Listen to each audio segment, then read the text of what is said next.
How's it going? And welcome back to another episode of In the Sheds. We are actually at episode number 20 now. We are here. We're cracking along. We're going in strong, and we're looking pretty good, man. We're looking pretty good because we've been absolutely smashing out sport every single week. Obviously, every single Sunday as well. We do have the In the Sheds podcast with a special guest. Last week, or this Sunday, just gone, we had Ivan Gonzalez from Major League Baseball, drafted by the Chicago White Sox. A fantastic chat with him.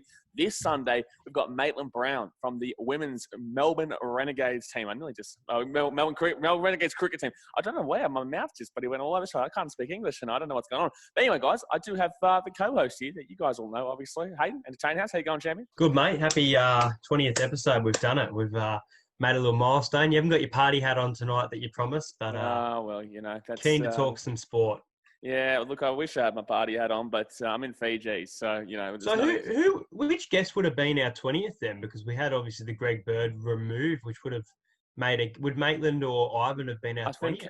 I think Maitland would have been 20. No, Ivan would have been 20. Yeah. No. Yeah, what's going on here? I don't know. Now you're trying to make me. What's the point of this? What's the point of this? I don't know. No, it's obviously really good. We're pumping along, and I'm really keen for today because obviously there is a lot to talk about. Obviously, guys, if you are listening on iTunes, Spotify, Stitcher, and TuneIn, we do have the podcast available video-wise on BKRsport YouTube, and we do have the In the Sheds podcast clips channel, which is where we have all the clips from all the podcasts, whether it be the players or just this podcast itself, so you guys get little snippets if you want to just kind of hone in on specific things. But guys, we're going to be talking rugby league today. We're talking about AFL today, and we're also going to be talking about some Super Rugby, whether it be in New Zealand or Australia, because Australia has come up as well. So it's going to be pretty fun today. It's going to be pretty fun. But Hayden, what do you reckon we should get into first? Because there's a big three topics to get into. So what are we getting into first? Big three topics, but I got to go. I got the Eels here. They picked up a win, so let's get straight into the NRL. Yeah, I like it. Yeah, I like it. Well, let me get. Where's my bloody phone? I got to get my phone so I can see the results. Even though I don't want to see the results because I know what happened with the old Titans. Most of the results I can tell you off by heart. It's only a few games that were. I think Penrith and Tigers was 19-12, which is a weird scoreline to remember. But you know what? I reckon. Hang on. 27-25 to the Storm over the Roosters. Yeah, you're getting it. Yeah, fantastic game of footy. Yeah. Friday night's game. Who played? You got Raiders and Dragons. Raiders and Dragons Cowboys. Was 22-16. Correct. The Eels and the Cowboys was 32-4. No, how do you get your own score wrong? 42-4. You're a 42-4. How are you getting your I ruined that wrong? What's good? No, you know what? You're off here. You're off it, mate. You're off it. Dang. Then we got the Gold Coast Titans playing the Cronulla Sharks, and the Sharkies obviously won 40-10 that one. Like, I don't mind too much, you know. Sharkies are like a second team to me, but I also do mind too much because the Titans are my team. Then we got the Warriors versus the Brisbane Broncos, 26-16. Warriors coming out with the win there with no coach, by the way. They got no coach. They won that game. Then we got the Panthers versus Tigers game. Panthers winning 19-12. The Knights beating Manly, debatably, 14-12 in a fantastic game.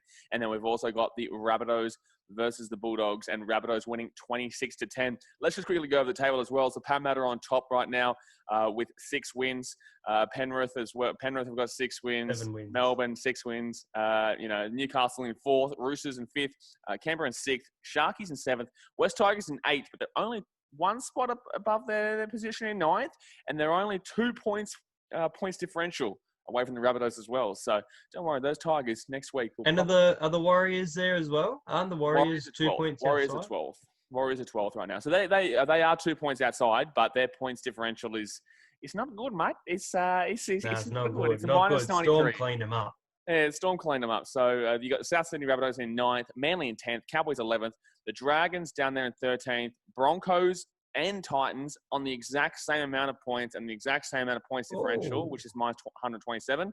And then you got the Bulldogs with 1 win and minus 102. So down the bottom end of the table is quite interesting. Up the top end of the table is quite interesting too, because obviously we've got three teams at the top with 6 wins. But let's talk about that opening game. Obviously Storm versus Roosters, mate, 27-25. That was absolutely unreal. Oh, absolute cracker. Honestly, it might be a big statement here, but that's one of the top 10 games of football I've ever watched. I honestly think this game went down to the wire. We all expected, most people expected a Roosters win here. Everyone tipped the Roosters. I guess it was kind of a 50-50 game, but a lot of people with Munster being out they just automatically went, Roosters will win this. Yeah, but the Roosters had a lot of injuries too, man. They did have a lot of injuries as well. They still They have a have lot a of few. injuries. They've got a few, and they've got a few Tedesco this did week. come back, So though. Tedesco did come well, back, so that was a big inclusion. let me tell you this. The Roosters this week have massive losses. They have Daniel Tupou out, and they have Boyd Cordner out. So it'd be interesting to see up against the Cowboys how they play, but they should win that. But anyway, against Melbourne, they played really good. Melbourne played really good as well. This was the start of the In the Sheds podcast, Entertains Tips, getting up as well. Yeah, there Paul you go. Momorowski, anytime try scorer, and the Storm head-to-head was the best bet. I thought this was amazing. The Ryan Pappenhausen field goal just was the icing on the cake for this game. I'm quite disappointed that it was a 2-point penalty. Oh man, don't get me started. I'm going to cut you off right there because I was on stream, right? I was live streaming this game, and honestly, I flipped my shit. I was thinking like that was such a fantastic game. First half was shit house, but the second half was just unreal. The last minute was just unreal. Even extra time was just unreal. And then for the game to end like that, I felt like I was robbed, right? I felt like I was robbed of the grandstand field goal. I don't care. The Storm probably go and kick a field goal there anyway. They're 10 metres out, 20 metres. They'll be 20 metres out when they pass the ball back. And then if Pappenhausen can kick it from 40 out with that much pressure, I can guarantee you with the not much pressure there that he's going to slot it or somebody else is going to slot it. Like, that's the point. But I feel like I was robbed because it was a soft penalty, but it was a penalty because he did have his hand on. But like it's debatable in the same sense. But I'm gonna say it's a penalty. All right. So he does have his hand on him, and he does go down. I reckon it was a flop, but in the same sense, he does have his hand there. So of course the ref is going to call that. But yeah, I did feel a bit disappointed in the end, and I guess, yeah, I did tip the Roosters, but like I said to you and everyone on the podcast last week, like I wanted to tip the Storm, but because you went the Storm, I was like, you know what, I'll go the Roosters because, you know, they're just as good. And arguably, you know, they were fantastic, but the Storm were probably the better team in that game. I'm not going to lie. The Storm probably were the better team in that game, but they just couldn't get over the line. And there was a lot of drop ball. And I think that last minute was absolutely phenomenal. But that first half, people are forgetting how many drop balls there were. I think there was a few errors in the game and a few soft tries, which made it disappointing. But I think the big thing was both of these teams seemed like they were getting, especially in the second half, real fastness about them. And that's what NRL... That whole second half pace was insane. Exactly. And that's what we've wanted to see all year. We've wanted to see, and I guess we've seen it with the Roosters, but not with Melbourne, really. But the 6 again rule and the fastness of the game. And that's what we saw come out of Melbourne, who we've seen struggle a bit against Penrith and the Raiders. So I was waiting for this kind of clash, and it was fantastic. Well, that's the thing, and I said this last week as well. People are underestimating the Storm because everyone's like, you know, they're struggling to adapt. You know, they're slow. They're not playing as well as they normally do. Hold on, let me have a look at the ladder. Wait a second. They're on 6 wins right now. They're third place. Like, I'm sorry, but we got to stop saying that the Storm are not playing too well right now because they're currently in third place and they're not playing too well. So imagine them when they get this whole system in line with the fast play style. And, you know, I think people are also not realizing that, and I said this a couple of weeks ago, actually, that I hate to say it, but my favourites for the grand final right now are the Roosters and Storm. And I don't like to say that because it'll be boring as shit. Well, arguably, it's not going to be boring as shit because we just watched a fantastic game. But I don't want to see another grand final with those two teams in it. Not because I don't like those two teams. Honestly, those two teams, I have nothing against, really. I have things against Broncos and Manly. But I'm getting behind Manly this year anyway. But I think the Storm and the Roosters have proven that they are still here. The Roosters are definitely still back-to-back potential. The Storm are still definitely there. And there are a couple of teams that are there as well, but I just don't know if they're going to have the experience in the finals compared to the Storm, who I think will take your boys out if they come up against each other. I think you could possibly beat. I think Roosters, your game would be closer, but I do think the Storm will probably take you out. Well, that's what I want to mention. It's funny that you've said in relation to finals because that's where I think it really matters. But it'd be interesting to see for me not only just a Roosters Storm grand final actually happening. So I personally, it has potential, but I don't see it happening. But the thing is, Penrith, Canberra, Manly, Newcastle, and even Parramatta are competing so well this year. Well, arguably they're struggling as well, but they're playing well, and they're playing for that top 4 spot. Is it a tough call to say that both the Roosters and the Storm may not finish inside that top 4? Because if that happens, then we won't see that grand final. Well, look, this is something that, like, there's something we're going to talk about in a little bit, which is a Panthers genuinely a threat. I don't know if Penrith are going to be as consistent as they currently are. I've been backing Penrith in this whole season. I backed them against the Roosters when no one did. I backed them against the bloody, did they play the Storm? They did, yeah. I backed them against the Storm, and they did. I backed them in pretty much every single week. And it's like, except for the Rabbitohs game, which I'm very, very disappointed in doing.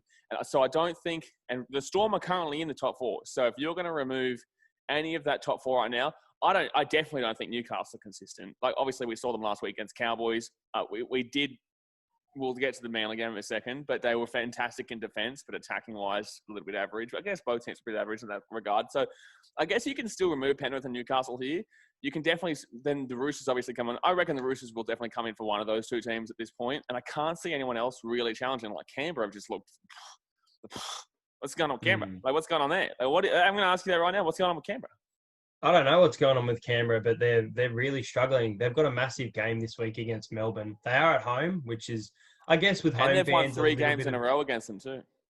They have. I think I was looking at a stat today that Bulldogs, Broncos, and I think Manly are the only teams that have actually. And I think Roosters might have just been. I don't know. Roosters is that the one with the? Are you talking about the one that has the records against the streaks? Yeah, they have the streaks, and the Raiders are chasing their 4th straight win, and that will be the biggest since 2006, I believe, against the Storm, a team that actually is going on this winning streak. But the Raiders, for mine, they're looking better. They're still not looking good. I'm not sure if you knew this, but they've dropped Curtis Scott, which is obviously the weakest link in their team. He was on the bench last week. He's been completely dropped this week. So be interesting to see their full lineup. And I think Jackie Whiten's do a good game. Yeah, well, we're waiting for Georgie Williams to have another good game because he's been struggling ever since that Storm game. And that's the thing, we've been speaking about this multiple times as well, like everyone, including myself, and I'll be the first to put my hand up and say that. Like I said, the Raiders were, potential grand finalists after that Canberra, that Storm win. And now they play the Storm again. And we'll get into our tips, obviously, on the In the Sheds podcast Clips channel, which is a little bit of a plug. Go and subscribe there because we won't do it on the podcast. But yeah, that's gonna be a really interesting game there. But in regards to the Dragons game, like they'd wrap that game up. Like I know it was close in the end, but they'd wrap that game up. I'm sorry. I said I think I was on live stream and I said at halftime, like if the Raiders lose this game, I'll become a Broncos fan because it's just not happening. It's just not happening. I said it.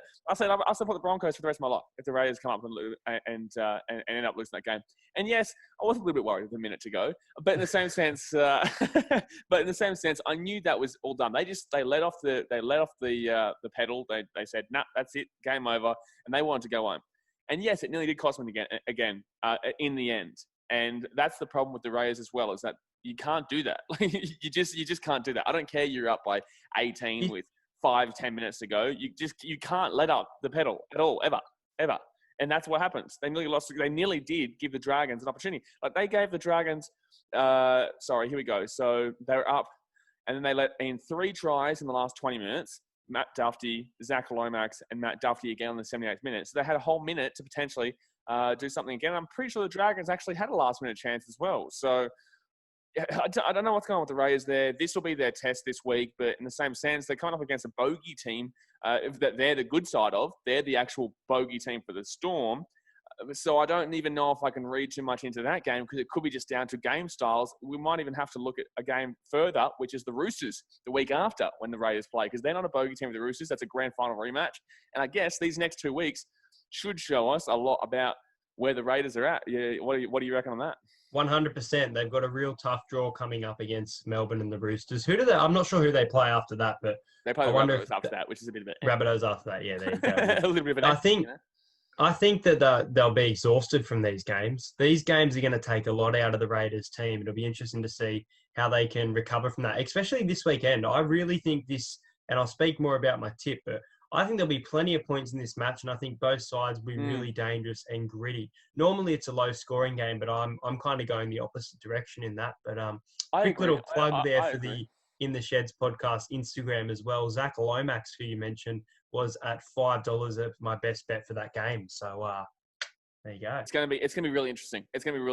But another thing that I find really interesting right now, and I know they've just played the Titans, but obviously the Cronulla Sharks, they're starting to look a little bit threatening on the attacking end. This is my thoughts, right? So I'm a Titans fan. I love the Sharkies too. They're like a second team. My mum supports the Sharks. You know, I've always gotten around the Sharkies. And even though I want the Titans to win that game all the time, and I was pretty fuming about the end result, because obviously in that first half, you know, we should have been up. The Titans should have been up. The Titans should have been up. There was 2 tries right at the end that should have been try. Well, the first try with like 4 minutes to go in the first half should have been a try. We should have passed on the inside, not all the way out to the outside. Was stupid. So look, this Sharks Titans result doesn't represent the first half. But it shows that it was very similar to how the Eels game went with the Titans. And we're not talking about the Titans here, but I just wanted to reference this for the Sharks of people out there who are backing them really hard to get into the 8, because I feel like people are looking at that result and thinking, okay, are the Sharks back? And the Sharks could damn well, they could be back. Well, but their defense is actually absolutely trash. And I'm sorry, their attack is fantastic. Their attack is absolutely fantastic. But their defense is abysmal. I don't care they only conceded 10 points. I'm telling you, that if any other good team, if any team like they played the Roosters, I'm telling you, in that first half, the Sharks conceded 30 points. The Sharks are conceding 30 points in the first half. But because they play the Titans, who are young, inexperienced, that defense was not taken advantage of. I agree. Their defense hasn't been good, but their attack has been good. The big thing for mine with the Sharks, it's a worry. Well, it's good, but it's a worry for me because I personally don't want to see them in the top 8. They're always there. I want other teams to have a go. Get out of here. Their bench is looking really good. And 2 tries came off their bench against the Titans the other day. Royce Hunt and Toby Rudolph. Their bench is really secure. Well, Toby Rudolph's a great player. Yeah. Well, I argue that Andrew Fafita had his best game of the season. I also argue that he isn't completely match fitness. He's not there. And it was interesting to see him start rather than be on the bench like he has been the last couple of weeks. But they're definitely a dangerous side, and they're a bogey team for Panthers, and they have a tough game this week against Not the like a full-on bogey team, but they definitely have won games when they probably shouldn't have.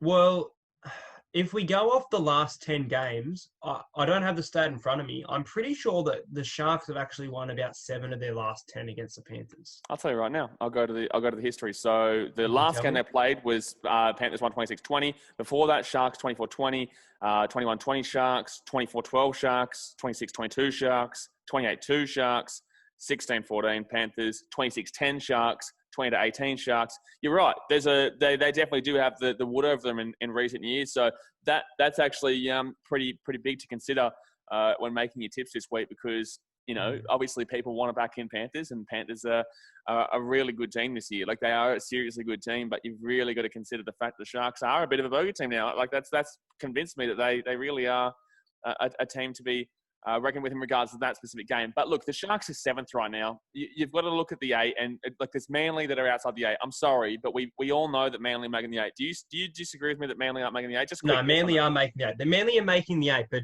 100%. I'm going to say it right now, and you'll disagree with me, but I think Manly will finish in 6th or 7th or 8th. I really do think they'll finish at the bottom of the 8.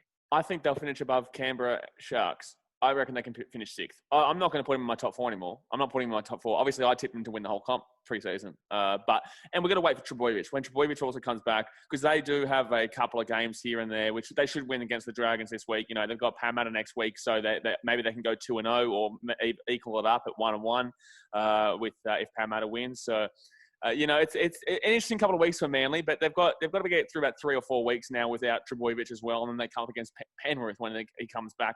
So look, it's difficult to predict Manly this year, because they still can win those games without Trbojevic. We saw that against the Knights. We saw that we're still kind of in this 8 talk. So we'll get to the Manly game in 2 secs. But while we're talking about the 8, since we've gone over the top a little bit, I want to speak a little bit about Penrith. Because Penrith, for mine, and as you've said, they're really, really good. They're a really good team this year. This is currently sitting in 2nd. They are flying. The big thing about Penrith, though, and it's funny because both teams weren't, especially the Roosters, at full strength, but Penrith have beaten both the Storm and the Roosters in 2020. They also drew with Newcastle, who was seen convincing, and lost to Parramatta. So I'm really looking forward to a Penrith Raiders game, because even though they're not the greatest at the moment. I think that'll be a real good test to see where they're at. And they're dangerous. And the Name fact your that they've top eight. beaten I want to Storm. hear your top 8 right now. Oh, well, let's go with our top 8 because this is an updated top 8 prediction. Let's go with our top 8. So if you want to go first, I want to go first. I don't care. What do you want to do? Let's do a top 8 prediction right now. You go first. All right, I'll go first. Yeah, because this wasn't what we were planning to do, but I reckon it's just a good thing to do considering we are talking about the 8 and we are. Well, next week would be the halfway mark. Now, yeah, well, look, we can come back to it, but I just think I think that it'll be good. All right. I think it'll be good because right now it's really interesting around that bottom of the 8 area, and obviously the top is really even too. You know, with Parramatta 6-2 and Penrith 6-2 and Melbourne 6-2 and stuff like that. So yeah, it's interesting. So look, top of the table, this is actually really difficult. I'm just going to say my top 8. You know, I'm just going to say the top 8. Next week, we can refine it and give it in order if we want to do. But for now, we didn't prepare for this. So let's just give out just a top 8, right? Okay, so we'll just do like top 4 and then bottom 4 of the 8. You know what I mean? So so in no order, in my top 4, I've got the Panthers, I got the Storm, I got the Roosters, and I got Parramatta. That's my top 4 right there. That's my top 4.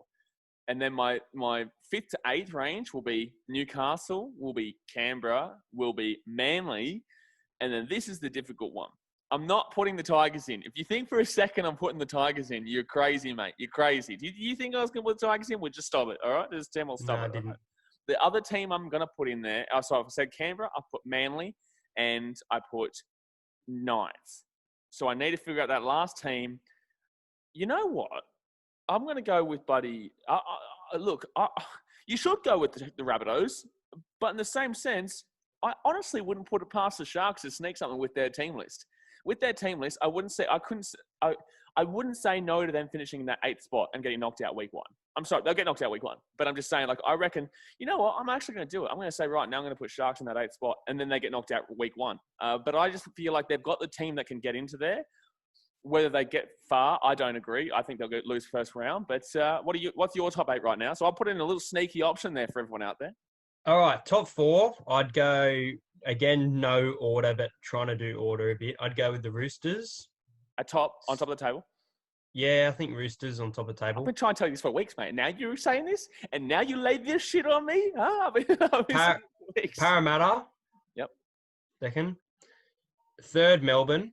I'll take Penrith out of the top 4 and I'll put the Raiders in. I think the Raiders haven't been amazing, but I think they'll come quite good, especially around the end of the season. Well, I'd put them in 5th. So when I said bottom 4 of the top 8, I'd put them in 5th. Well, in 5th for mine would be Penrith. 6th, probably Newcastle. 7th, Manly. Mm-hmm. And then you know what? The hard one. Call me crazy. You're doing it, aren't you? You're doing it, aren't you? I know what you're going to do. You're going to put the Tigers, aren't you? You're going to do it, aren't you? Go on, then. Have I said 7th?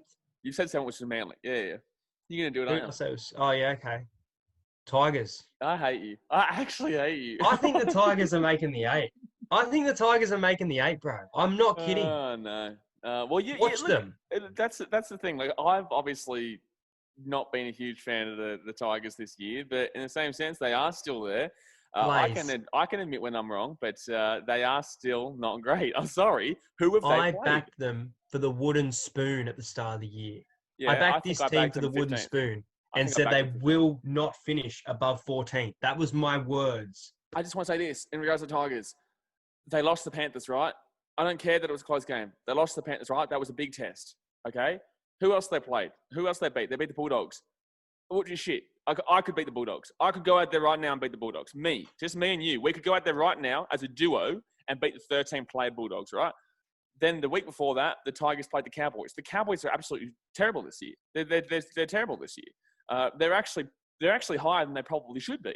So what do you do? And they can still concede 20 points late on. Like that was they led that game by a lot early, right? And then Cowboys came back, right? 36-20.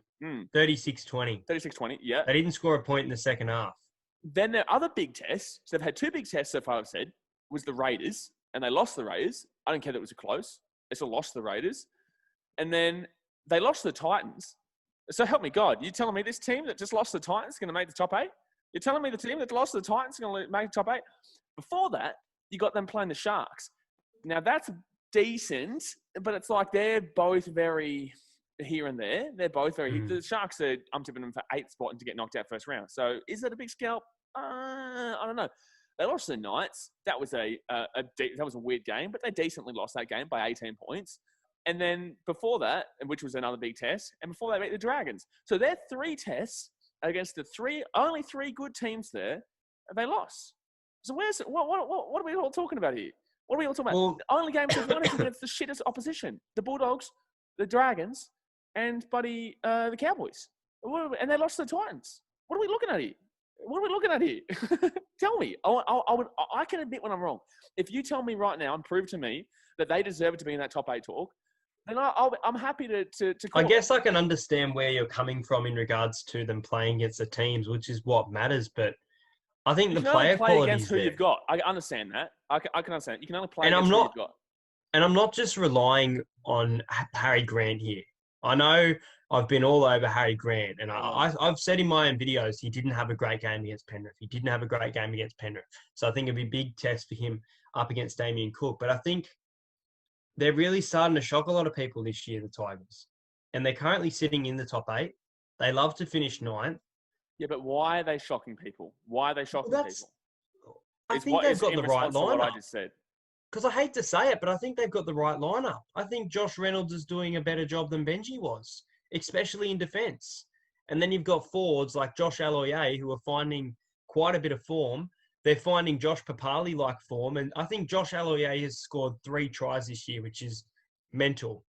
For a front rower to score 3 tries in a year, he reminds me of Josh Papali right now. Front rowers don't usually score tries at all. So, yeah, that is big. They're usually the ones who do the nerdy runs at the end. But, look, I'll tell you their next couple of games, right? So, they play the Rabbitohs. You've also, go on. just quickly, you've also got their wingers that are just next level. You've got David Nufaluma, who, in my opinion, I'm going to be honest, I've always thought he was a little bit overrated until this year. He was, yeah.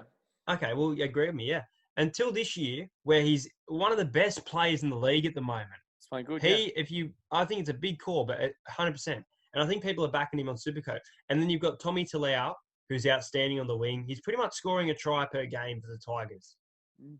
Well, look, that's the thing. All I'm trying to say, right, and you can be right. I'm not saying that I'm right, and I'm not saying you're wrong. I'm not saying anyone's wrong. I'm just saying they haven't proven shit to me because they haven't played a good team and won.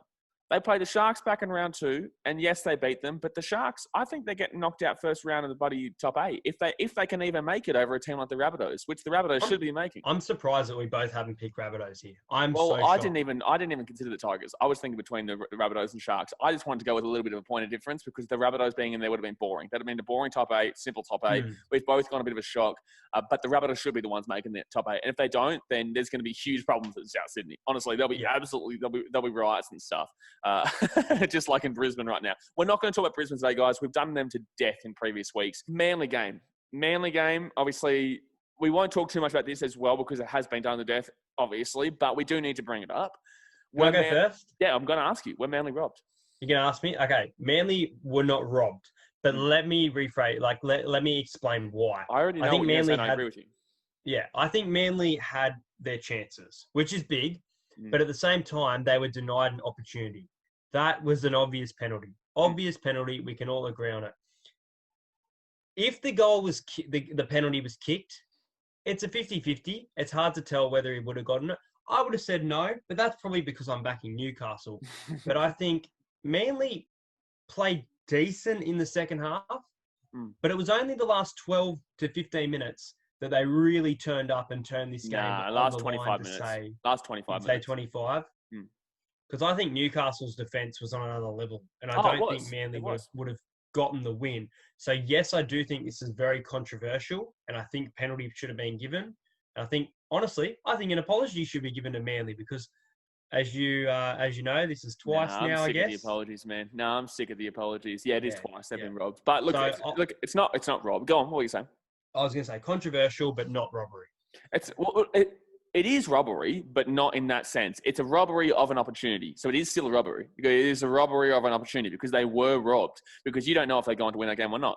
I know you said that they probably don't, but that's just assumption. That's just your opinion. You know what I mean? Like you never know. We never know. Like I was going for Manly, you were going for Knights.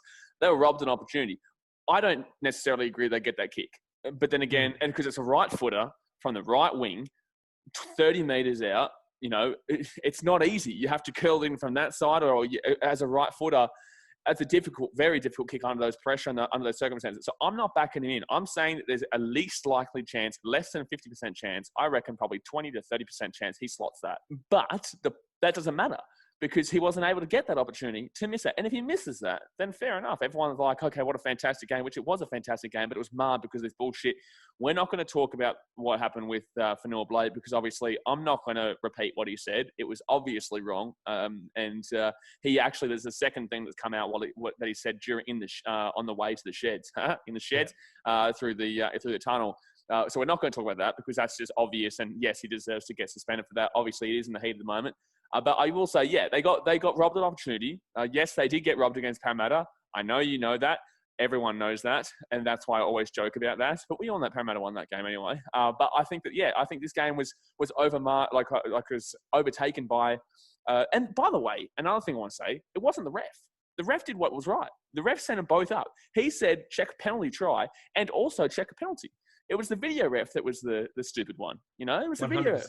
And that's why it's like, I understand you're releasing your frustration, but it wasn't the referee's fault. He did exactly what you asked. He did exactly what you wanted. So I think, that game was fantastic. Newcastle's defense was on another level. Manly were decent.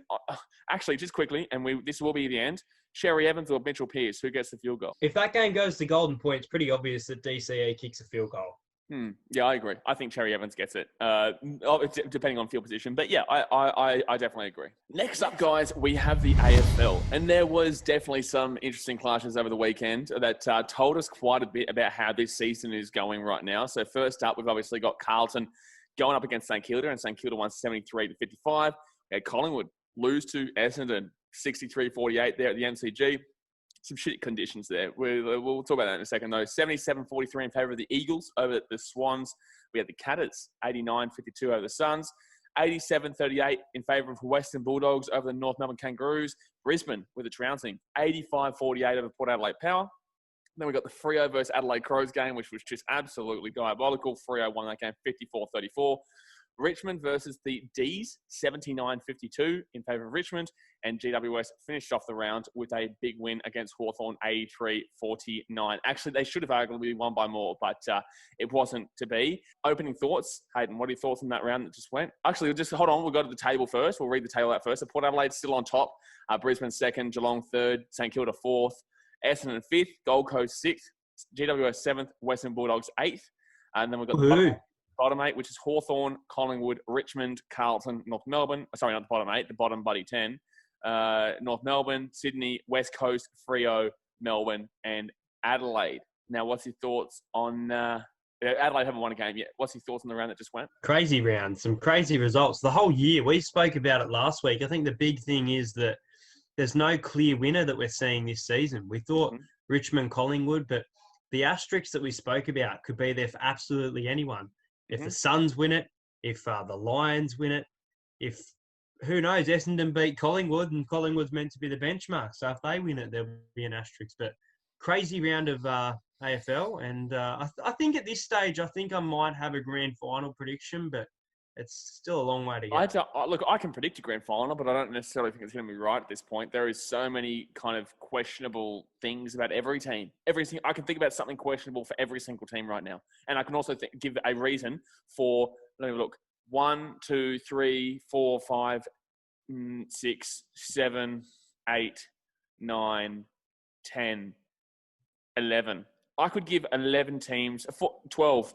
I could give 12 teams a reason to be in that grand final right now. I could give 12 teams a reason to be in that grand final, and I can also give 12 teams a reason that they're not going to be in the grand final. You know, is Carlton's Paddy Cripps? No, Carlton's not there.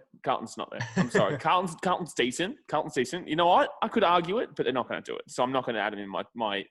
Well, I've got the Magpies and the Lions at this stage. That's interesting because obviously you're not including Geelong there, who have just obviously put away the Sunnies, and there is an argument there. But actually, you know what? I'll give my quick little reasoning for each little team, and then we'll get into the individual discussion points for this week. So with Port Adelaide, obviously they've just proven that they've played no one, and then when they played someone, and last week on the podcast I said there are 3 teams that I want to see other teams go up against to prove themselves this year. One team was Geelong. One team was Brisbane, and one team was Collingwood. Obviously, Port Adelaide went up against one of those teams, and they got flogged. All right, so that kind of gives me a reason right there to say that Port Adelaide, they're not no-hopers, but there's a big question mark on them. Big question mark on them. Then you've got, obviously, the Suns, who are top 6. They obviously have lost Matt Rowell for the season. I think Geelong was going to win that game comfortably either way. But in the same sense, there will be a lot of Suns fans who argue that. There'll be a lot of people who don't like Geelong who argue that. But I think that Geelong, obviously, inconsistent this year. Brisbane, they are probably my favourites right now. But in the same sense, I also know that they will probably fall apart at some point this season for a little bit. They'll have their little hiccups. They will have their hiccups. They do have a fantastic midfield. I don't necessarily believe in their defence an unbelievable amount. I think they've got a great attack, great midfield. I'm not the hugest, I know hugest isn't a word, but I'm going to use that right now, of their defence. St Kilda, a lot of question marks, but they definitely have a lot going for them right now. Yeah, they're very dangerous, St Kilda. I'll agree with that one. 100%. They're playing some really good footy that we love to watch. And I'll let you jump in a second. Don't worry. I'm just going through my reasoning. So St Kilda, they're playing some good footy, attacking footy that everyone loves to watch. And that's why St Kilda's like a second team for everyone right now. Then you've got Essendon, who obviously just beat Collingwood. That was a huge test. They beat Collingwood. Collingwood obviously can't play in wet conditions. And also Essendon are better. Like I said last week, Essendon. And I did tell you on Wednesday that Essendon was going to win that game. Did I not? I messaged you. I did tip Collingwood on the podcast, but I messaged you and I said Essendon will win that game. I have a feeling. But obviously, Essendon have a lot of troubles as well. There is a lot of inconsistencies with that team. And then we can keep going down. Collingwood, not even in the top 8 right now. They're not even in the top 8 right now, which is just crazy to say. Look, I'm not going to continue, actually, because otherwise we could be here for 3 years. But so you're saying that Brisbane Lions and Collingwood are locked in as your grand finalists right now? At this stage right now, yes. Why not Geelong? Inconsistency. But I guess you could argue the same thing for the Magpies. I think the Lions look, I know they're coming off a loss, but Lions and Port, I want to chuck GWS in there, but that's only lately. Lions and Port are the only 2 teams that I can say have gotten full consistency right. Well, in regards to GWS, man, I think that I want to see them up against a good team because obviously Hawthorn are, they're thereabouts. Well, Collingwood was the test, but Collingwood's they're a bogey team for Collingwood. So I don't like to use bogey games as a way to prove a team because I feel like that comes down to the game style and game play of each different team. So I think GWS's game style really counteracts Collingwood's game style. And that's why GWS always seem to have it over him. So I'm not able to use that. I want to wait for GWS to play. And I know they played Geelong early in the season, but this is a whole different season right now. Like that was the first game and that was the only game we played under the 20 minutes. I think this is a whole different game. I actually think it suits Geelong more than GWS. And I know I'm a Geelong fan, so everyone's going to be like, wank on, buddy. But it's just how it is. I think Geelong, they are inconsistent, yes, but I definitely think they are probably one of the 2 favourites right now. Right now, I'd put Brisbane and Geelong in the grand final. But like I said, could argue pretty much nearly 12 teams out of the 18 teams. But look, let's talk about some of let's talk about St Kilda for a second. Are they the real deal? That's the real question here. Are St Kilda the real deal? Because they've won a few games now. They are sitting in the top 4. They're 4th place right now. And they're equal 3rd with Geelong. What are your thoughts on St Kilda? Well, they're playing some dangerous footy, as we mentioned. In regards to the real deal, that's a big statement, but they've definitely got some quality players. And I would argue, yes, the fact that they're sitting out inside the top 4 and the fact that they've beaten Richmond 2 weeks ago. They beat Richmond 3 weeks ago. They beat Richmond. They beat Carlton. They also beat who else did they beat? Hold on, I'm having a look. They lost. They got flogged by Collingwood. Let's be honest. Then they also played the Western Bulldogs and decently beat the Doggies, who are people talking about the favourites. And then if we want to use round 1 as well, they did lose to North Melbourne by 2 points. Well, the Doggies are currently inside the 8, so I guess that's a little bit of a test in itself. Dogs are a test this year. Yeah. Yeah, they're a test for teams because they're playing some good footy, but at the same time not their best. But they haven't got their full roster there as well, arguably. But St Kilda for mine. It's still going to take a little bit, but I think they're very close to becoming the real deal. I'd like to see them up against, as I think, the Lions, the benchmark of the competition, arguably Port Adelaide as well. But big call. So you're saying Port Adelaide is still benchmark of the competition after what you just saw against Brisbane?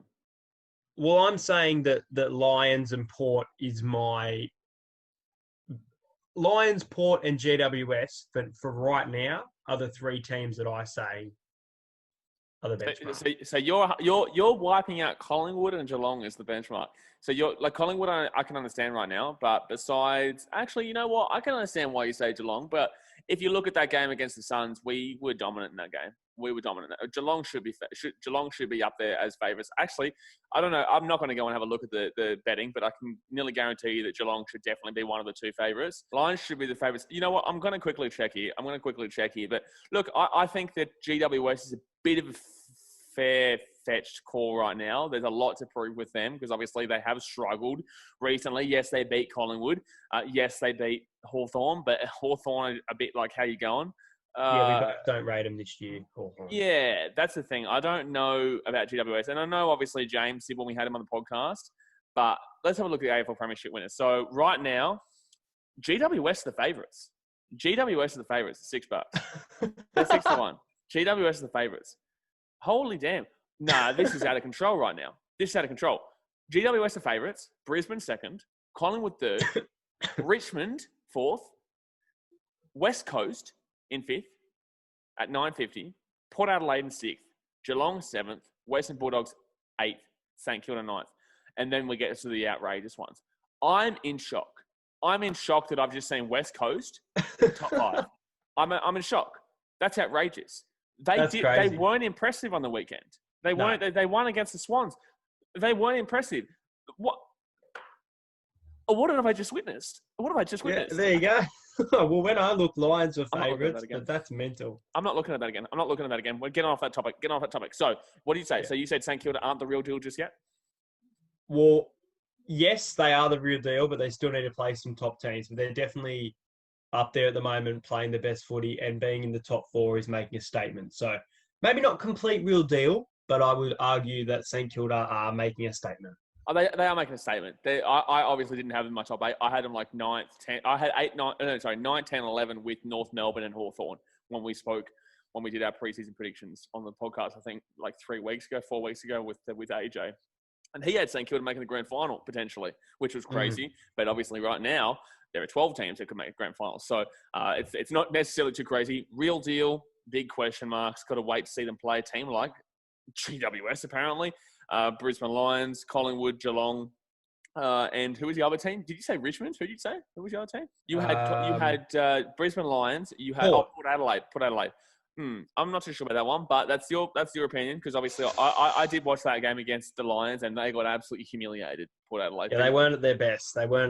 They've been showing signs of their best the last 4 weeks, but this game against the Lions was a massive test and. Well, arguably, they lost that test. Arguably, Port Adelaide have showed they've played no one, and you can only play who's in front of you. But they beat the Suns in round one. Okay, cool. You know what did you do? Let's be honest. What did you do? West Coast, what did you damn well do at the moment? How the hell they're fifth in the buddy betting markets is outrageous. Then you've got. Who else? Fremantle and Adelaide. Like that's just ridiculous, right there. Like, and then everyone's wanking on about Port Adelaide being number one. And I thought they're a good team, and I still think they're a good team, and I definitely still put them in my top 8. But I definitely don't think that they should have been in the top 4 that everyone was talking about for the last couple of weeks. They were like Port Adelaide are really seriously contenders this year, and I don't know about really seriously contenders this year. I think a team like obviously Brisbane will beat them. I think Geelong will beat them. I think Collingwood will beat them.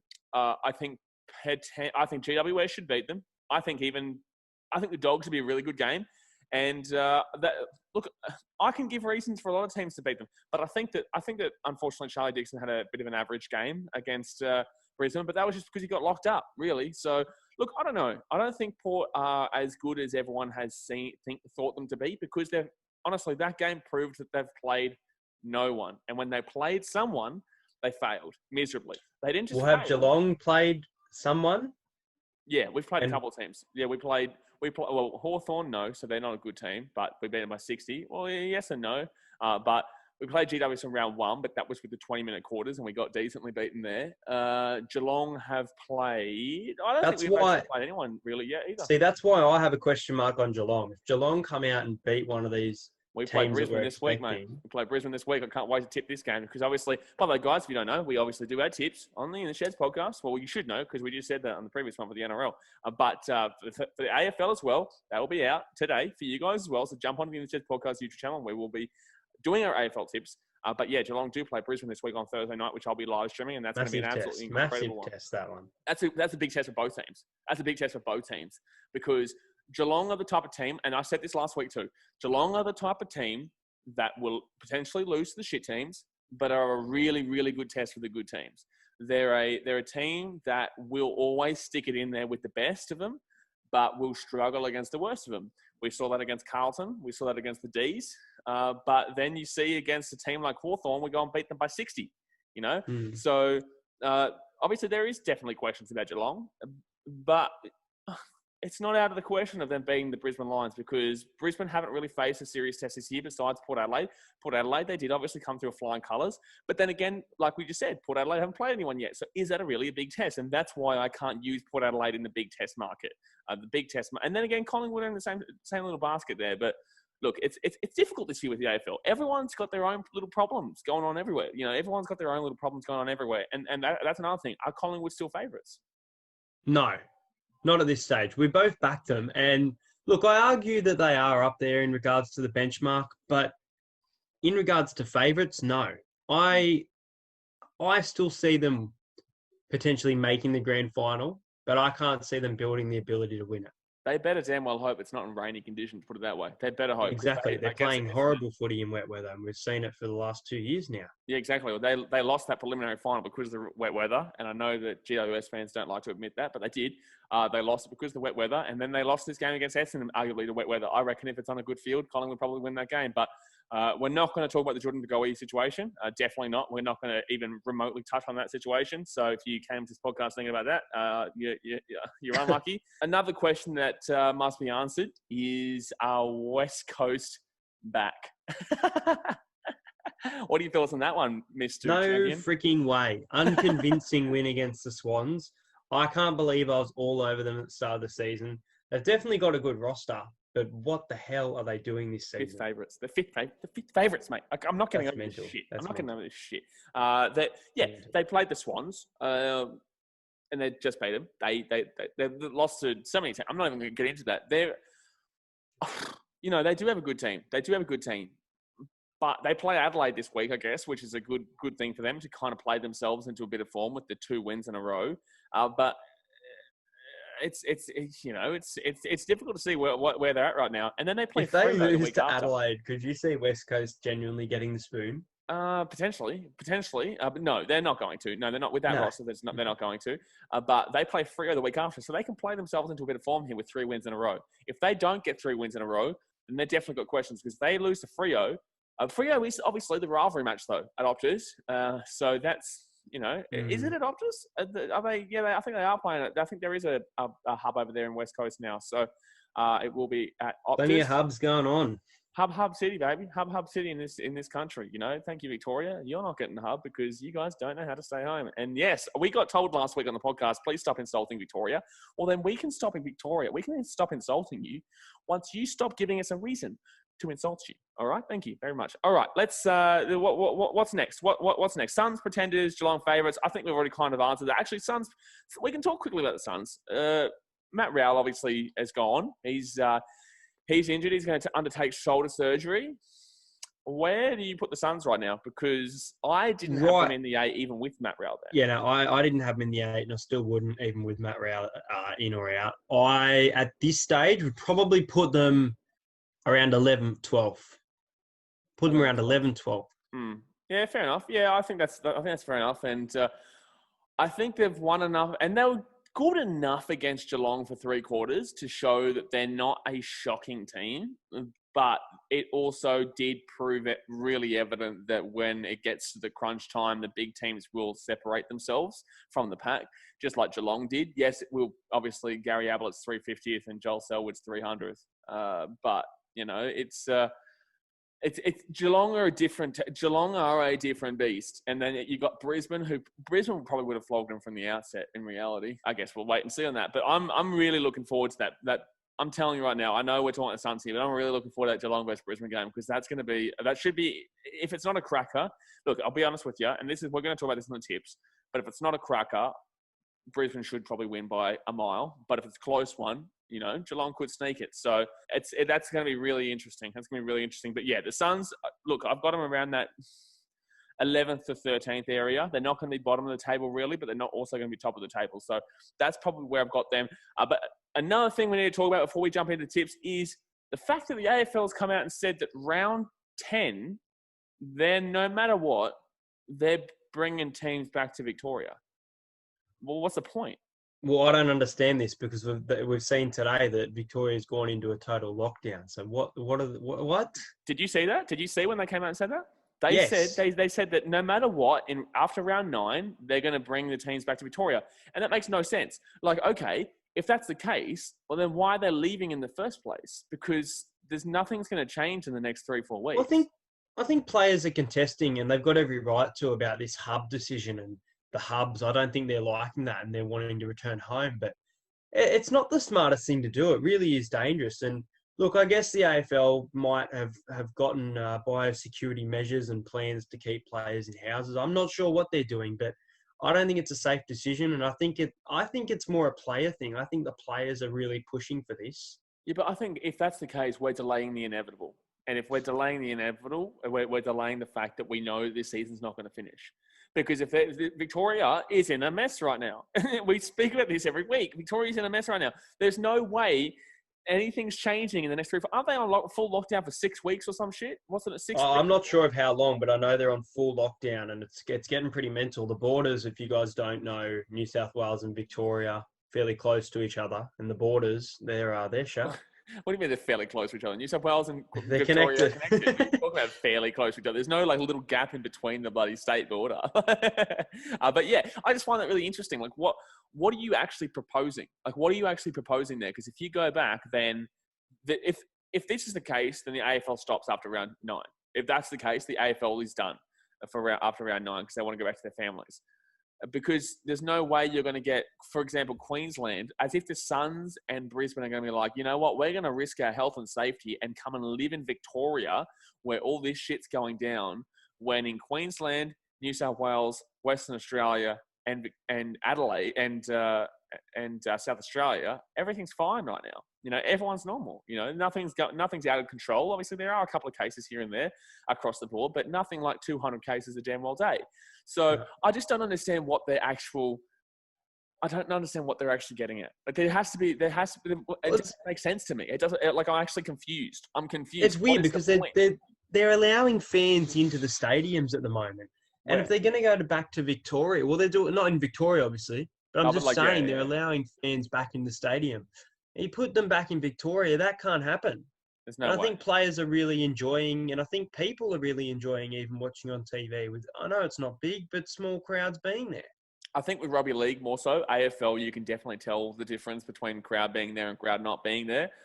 But that's what I'm saying. You could, but now that there are crowds starting to go to games and you're seeing people interacting, they're only small numbers, but I think it really brings a bit of an atmosphere for the AFL. Well, it does. But look, it's AFL's in a lot more of a difficult situation than rugby league right now or any other sport around the globe. And we've also seen with Melbourne Victory, Melbourne City and Western United, like they're trying to get desperately into New South Wales before everything. They got missed out, and there's a whole mess there, and that's meant to start next week.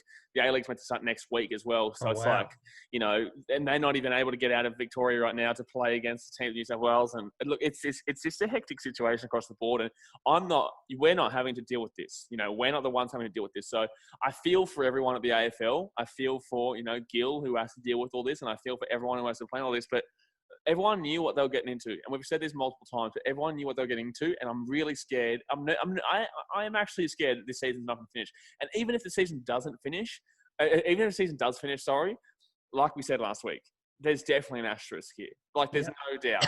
It's a lock now, the asterisk, regardless of who wins it. It's a lot. And I still want to win it. I don't give...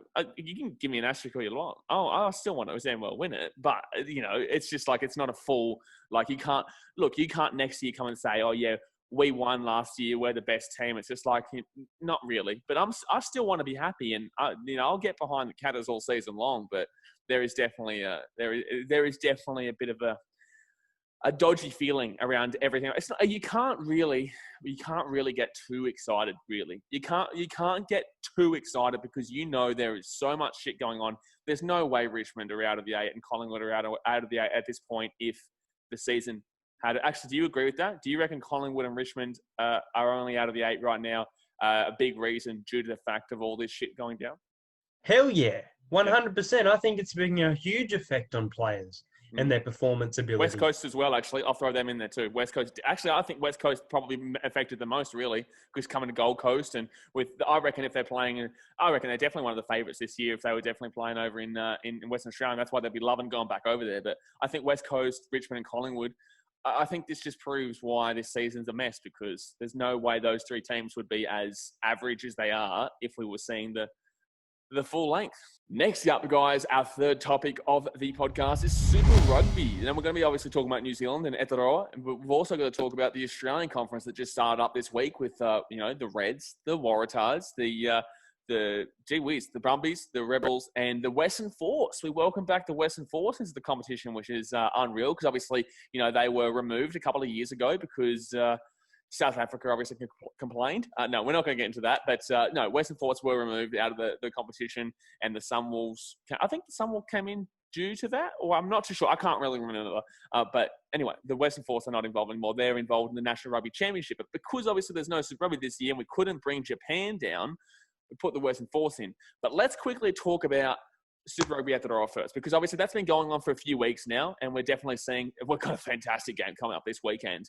But a couple of the games that just went by that we should get into first.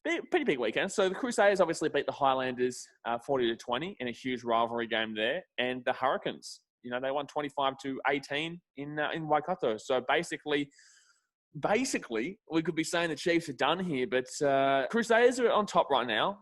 Blues are in second. Both teams have won all three of their games.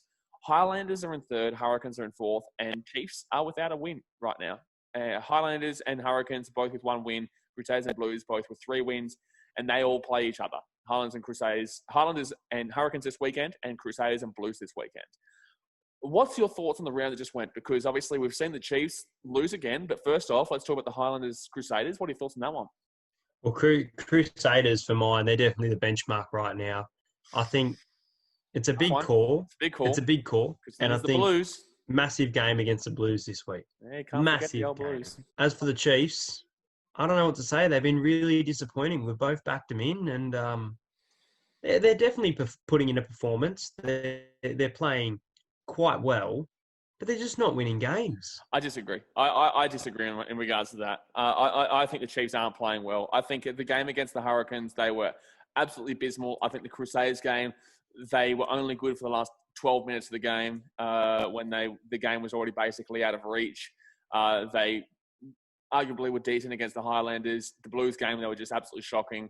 They only just lost to the Highlanders, who we're going to get to in a second. But in regards to the Chiefs, look, I'm going to argue in a minute that the Blues are the benchmark of the competition still, because I think people are forgetting about them, because obviously they had to bye this weekend. The Crusaders won again, and it's just like, okay, everyone's talking about the Crusaders again. And it's fair enough, because the Crusaders are definitely an arguable team to be the benchmark of the competition, considering they won the last 2 Super Rugby competitions with the whole everyone, South Africa, Argentina, and Australia. They've won back-to-back.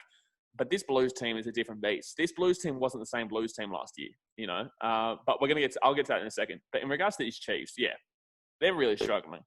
I don't know what's going on there. They're just not finding the attack. Their defense is weak. Every time they had most of the possession in that Hurricanes game, I can guarantee it. Even if it says that they didn't, that would have just changed in the second. No, you know what? I can guarantee. I'm going to have a look right now. I'm going to tell you right now. The Chiefs had more possession in that game, but they dropped the ball so much. Every time they'd put possession together, they would drop the ball again and again. They had 58% possession in that game. 58%. That's only 60%. 60-40.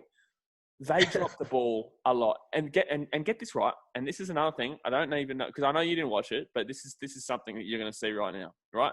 So Scott Scrafton got a yellow card in the 50th minute, and then he got a red card in the 65th minute. So he came back on at the 60 minute 5 minutes later got red carded, which was for the rest of the game. So if you want to think about it in this way, the Hurricanes were down to 14 men for literally the second half, basically. For literally the second half, right? And with that yellow card, they scored a try. Now, yes, the Chiefs scored a penalty try and then also scored a try in the 76th minute with that red card.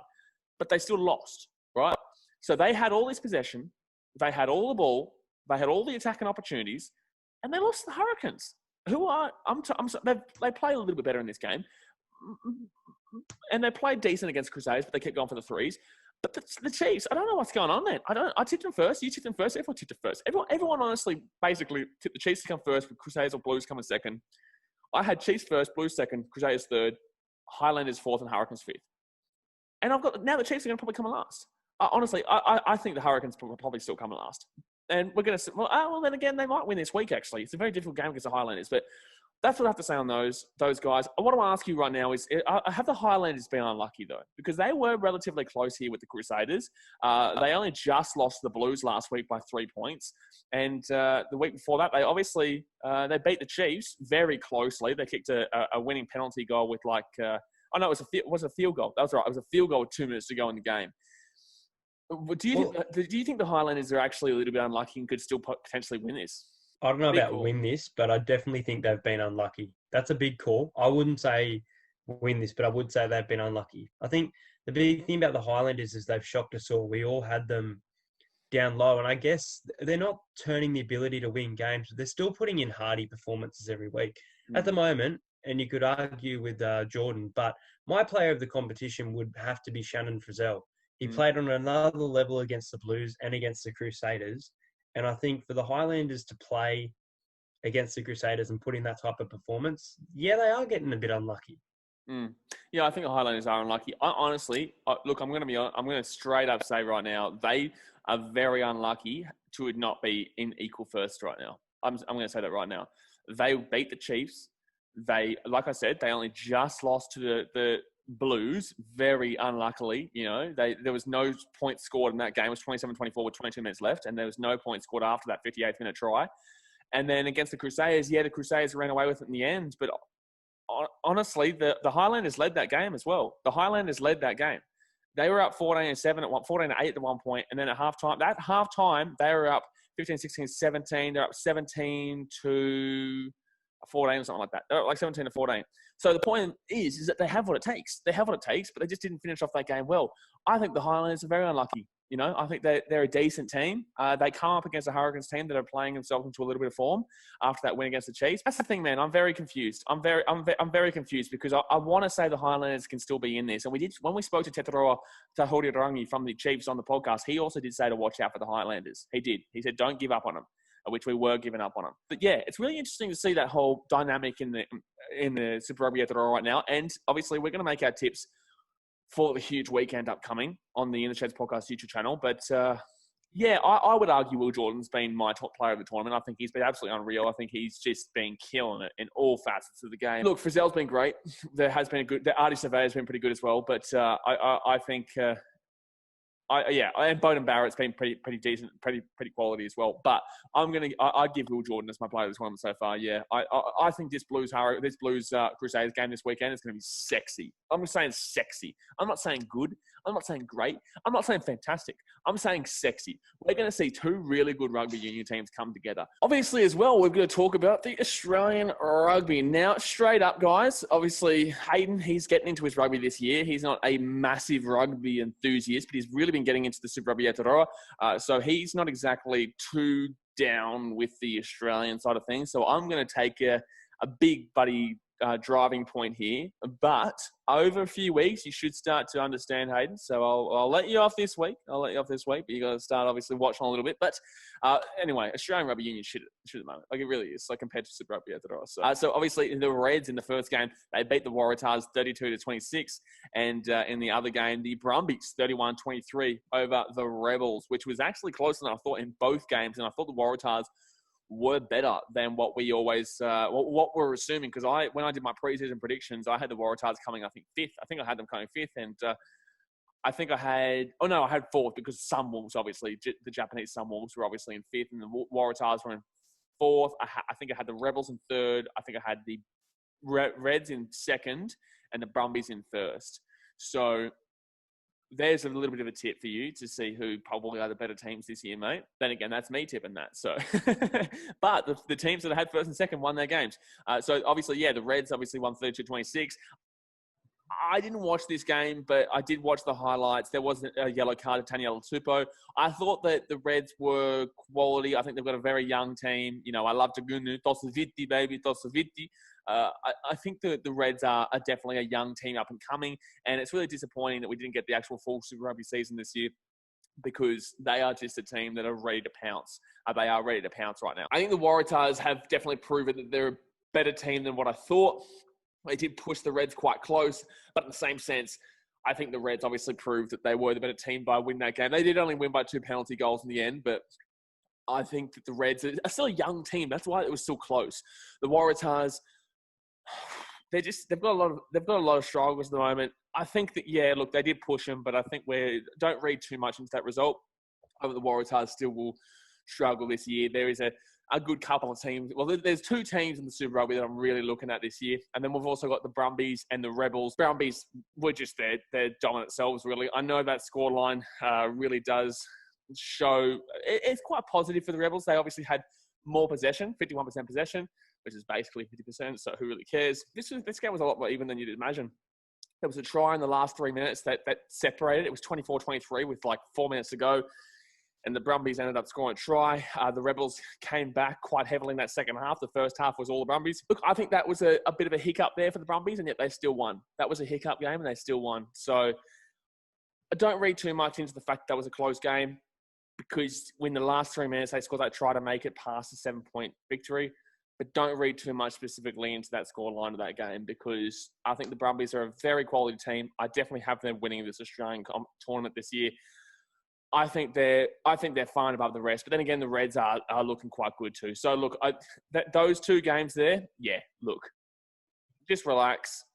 I think that it'll start to show in the coming weeks that there isn't too much. There's not too much to focus on in regards to that first opening match where they're both all these teams are coming off a massive, large break. Anyway, guys, that is going to do us for today's video. We've gone through everything from Rugby League to AFL Super Rugby, and we've also done all the tips on the In the Sheds podcast YouTube channel, so definitely go and subscribe over there and hit the notification bell. But obviously, if you haven't, followed us on Spotify or iTunes, Stitcher, or TuneIn, you damn well need to do that. Right damn well now, son. And if you haven't rated us yet, go and rate us as well. Obviously, massive thank you to Entertain House, but then again, I don't know why I'm thanking him because he's here every damn week, so I may as well thank myself at this point. I should say thank you, BKRsport. Thanks for coming on BKRsport, mate. Thanks, mate. Thanks for coming on for our 20th episode. 20th episode. There you go. Yeah, there we go. We put a lot of effort into it, guys, so we do really hope you're enjoying it. Obviously, go and subscribe to Entertain House over his channel, and if you're not subscribed to BKRsport, go down there and hit that subscribe button. I'm live streaming, I think, 12 games this weekend. Hayden will be there at some point. I'm not too sure what point. I'll probably jump on with you for Eels Knights. Oh, Eels Knights. And I love that we're going against each other too. Fair enough. Yeah, because I am going the Knights as well. So there we. Oh well, we've just told everyone who have damn well tipped on the NRL tips for the podcast. So there you go. And then you've told everyone you went Parramatta, but everyone knows you're a Parramatta fan, buddy.